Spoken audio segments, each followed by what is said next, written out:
everybody, Erica Serwin here from Pink Bucker Designs. I've got a really fun and cute festive card for you. It features the counting sheep stamp set and the coordinating sheep dies. Now these are from the 2021 Summer Celebration Catalog.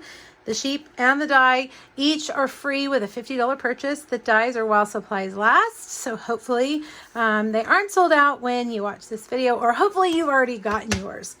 Now, the other star of this card is the beautiful Harvest Meadow Designer Series paper. This is in our annual catalog, and I absolutely love this paper. I think it may just be my favorite paper in the whole catalog. You can see it all right there. I love the color palette, and I wanted to play with it, so that's what I did. Okay, let's get started. We're going to stamp our sheep first, and then cut out all of our pieces. This card has a lot of pieces. Let's see, we're going to use Memento Black for our little sheep. I'm using water-based ink because I'm going to color him with alcohol markers. So I decided, because my card base is crumb cake, I decided to use crumb cake on him just so he would coordinate. I think my natural tendency would be to go gray, smoky slate on this part, but I wanted it to coordinate and I thought it looked pretty good. So I'm going to take the light smoky slate marker, and I'm using the bullet tip in here to color in his head, his little ear. I always forget his ear, it seems like, when I color him. And his legs. Now, excuse me, I'm going to leave that marker open because I'm going to come back in just a second and use it again. Now I'm going to take the dark and add some shadow here wherever the wool would be overlapping his legs. And then I'm also going to color his hooves dark. Okay, so then, let's see, we're going to put a little bit right there. Then take your light and go back and pull that color out and into the rest of that ink, leaving his nose the lightest place on his face, because that's kind of where the light would be touching. And then I'm going to use my light also to blend it down his legs. All right, so the only other thing we're going to stamp is that sentiment. And I'm going to stamp it here on the top of my basic white in Misty Moonlight ink. And I'm just going to cut that off with a paper trimmer.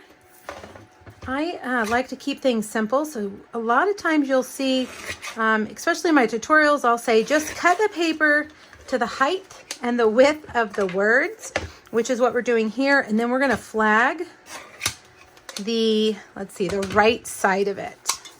All right, so just take one of your punches that has the flag in. Let's go in a little bit further and punch it like that. All right.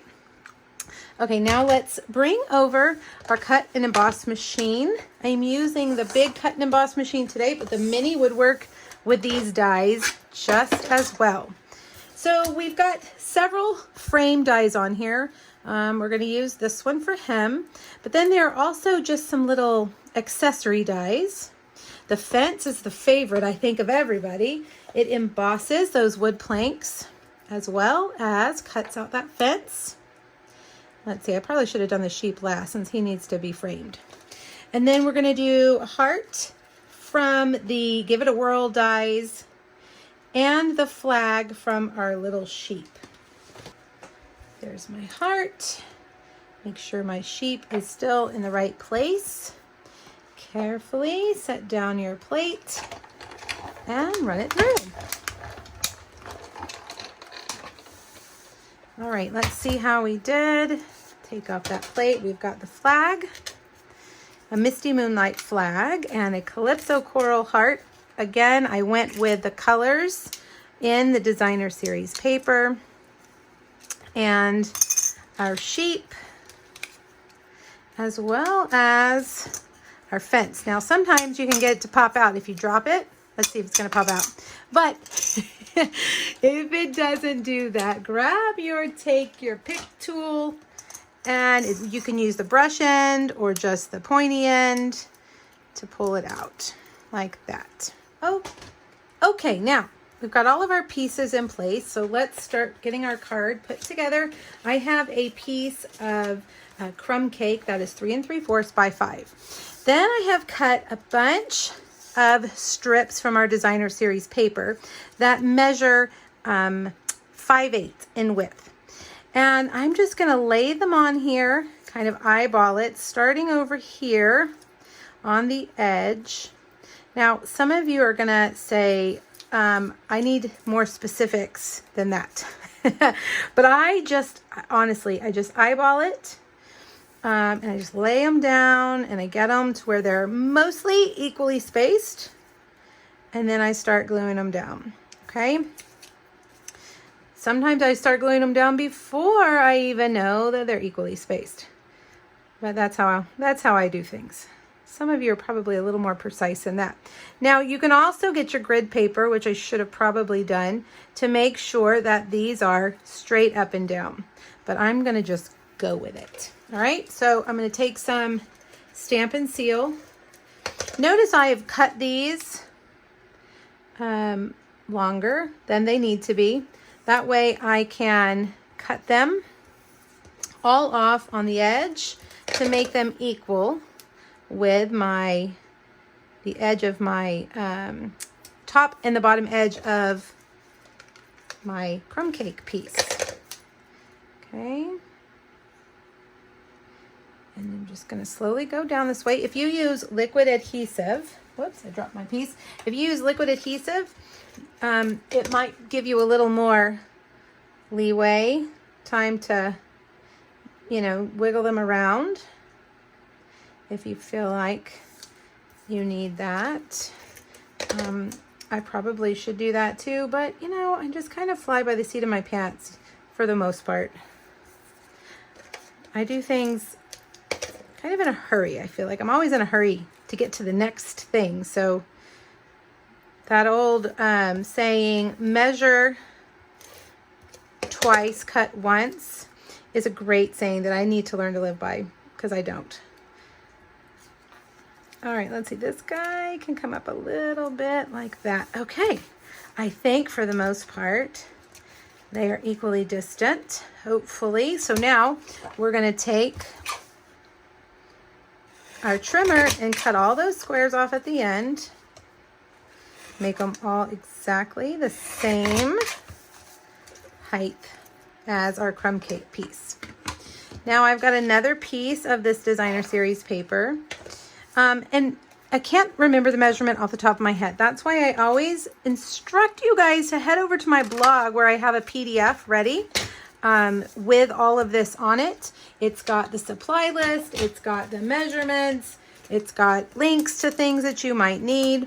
So instead of scribbling down the measurements for the cards on a piece of like a sticky note that you're going to lose, I put them on a nice pretty PDF that you can print or save.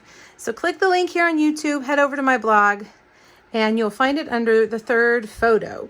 These projects were originally done during a Facebook Live. So there are 2 other counting sheet projects there as well if you're looking for more inspiration. All right, so I'm putting the little fence that I cut out of crumb cake in with mini dimensionals, and I'm going to use big dimensionals for this cute guy. Now let's bring him over here, and you know what? More dimensionals. I'm down to the ends of my dimensional sheet. I need to get a new one.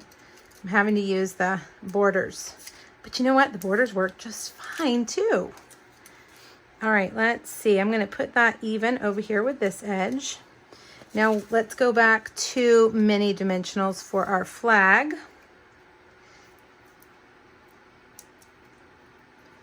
And I'm going to put that on his hand right there like that. And then one last mini dimensional for our tiny little Calypso coral heart. All right, now the sentiment, and you guessed it, we're going to do more dimensionals. You're going to definitely need to pay a little bit extra for that non-machinable stamp if you send these cards in the mail. I think it's about 20 extra cents. Of course, they're getting ready to raise our postage again, so who knows. All right, now let's see if I have a new sheet of dimensionals over here. It looks like all I have are ends. We're going to put this on our card base with dimensionals right in the center, right there. And then I've got some linen thread. I think linen thread and dimensionals are probably my two most used Stampin' Up! Products. My favorites. I love linen thread and I love dimensionals. All right, so cut it off and get a glue dot, a mini glue dot. And take your pick tool, comes in handy there. All right, now there's your card. I've also got a piece of basic white to put on the inside. I've been trying to kind of up my game on the inside of my cards. You can stamp your sheep again if you want, or maybe one of the other sheeps here, and color it in just to give your card a little extra on the inside. All right, I hope you enjoyed this project. Remember, the sheep stamp set and sheep dies are only available until the end of September 2021, or while supplies last on those dies. But the paper is available, the beautiful paper, until the end of December 2021. Thanks everybody for joining me, and don't forget to hop over and get that free PDF. Bye-bye.